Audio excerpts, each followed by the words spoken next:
Location Mumbai take डोम रात।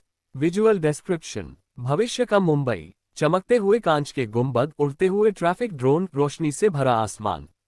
सड़कें शांत हैं, आईबॉट्स गश्त कर रहे हैं।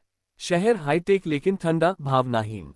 एक ऊंची इमारत की छत, हवा में हल्की धुंध। वहां बैठा है आर्यन मल्होत्रा, 24 साल का, हुड पहने, पुराना लैपटॉप और रेडियो जैसा यंत्र सामने रखे।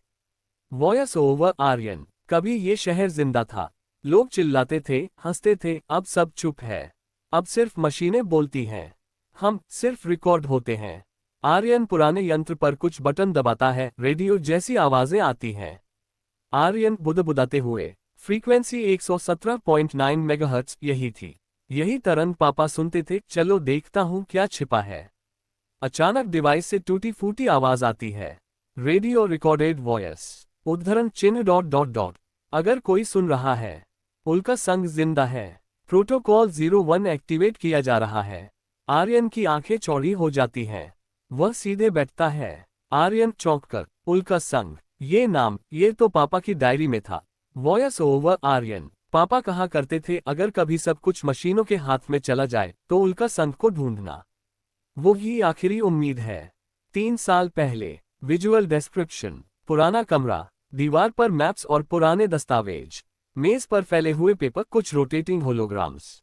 आर्यन के पिता विवेक मल्होत्रा, 40 में, थके लेकिन तेज नजर वाले आदमी, एक डायरी में कुछ लिख रहे हैं। विवेक धीरे, बेटे से। आर्यन ध्यान से सुन। अगर कभी आए हम पर काबू पाले तो उल्का संघ को ढूंढना। वो संगठन कभी फॉर्मल नहीं था, सिर्फ आवाजें थीं, पर सच्ची थीं। वह डायरी बंद करते हैं और आर्यन के हाथ में देते हैं। विवेक, इसमें सब कुछ है, पासवर्ड, कोड, लोकेशन और कुछ सच्चाई जो मैं खुद भी नहीं समझ पाया। लेकिन अगर मैं कभी लौट न सकूं तो। दरवाजे पर दस्तक होती है, एआई इंटेलिजेंस यूनिट की आवाज। मेगाफोन, एआई स्कैनर दरवाजे के बाहर। एआई स्कैनर दरवाजे के बाहर। विवेक मल्होत्रा, आप पर सूचना नियंत्रण कानून के उल्लंघन का संदेह है, कृपया बाहर आएं। आर्यन डर के मारे पीछे हटता है। विवेक उसे कोने में छुपा देता है। विवेक धीरे से, भागो नहीं बेटा, देखो, याद रखो, उल्का संघ जिंदा है। दरवाजा खुलता है, सफेद रोशनी अंदर आती है। 2 रोबोट्स अंदर घुसते हैं। कैमरा स्लो मोशन में, विवेक की आंखें आर्यन से मिलती हैं। वॉयस ओवर वर्तमान का आर्यन। वो गए और कभी वापस नहीं आए। अब वो सिग्नल दोबारा आया है। इसका मतलब है कहानी अभी खत्म नहीं हुई। मिलन लोकेशन वीरान बिल्डिंग का तहखाना, टेक डोम से दूर, रात। फिल्म का कैमरा। विजुअल डिस्क्रिप्शन एक पुरानी बिल्डिंग, शहर की सीमाओं के पास। नीली रोशनी झिलमिलाती है, दीवारों पर जंग और गिरी हुई वायरिंग। आर्यन एक गुप्त रास्ते से नीचे उतरता है। कमरे में पुरानी होलोग्राफिक स्क्रीनें, दीवार पर एक टूटी साइबर मूर्ति और मेज पर रखा सिग्नल ट्रैकर। आर्यन धीरे से, अगर ये बनकर अब भी एक्टिव है तो कोई ना कोई जवाब देगा। वह ट्रैकर को ऑन करता है, एक सिग्नल बिंदु चमकने लगता है। रेडियो रिकॉर्डेड वॉयस सिग्नल पर, उद्धरण चिन्ह dot dot dot. Comet syndicate is awake, protocol 01 acknowledged. Aryan चौंककर, कौन है, कौन देख रहा है? एक कोने से धीमी ठहरी हुई आवाज आती है, स्त्री स्वर। अनजान आवाज, तुमने उस सिग्नल को कैसे पकड़ा? आर्यन पलटता है, वहां खड़ी है ज़ेना 9। चमकदार सिल्वर जैकेट, नीली आंखें, एकदम शांत चेहरा।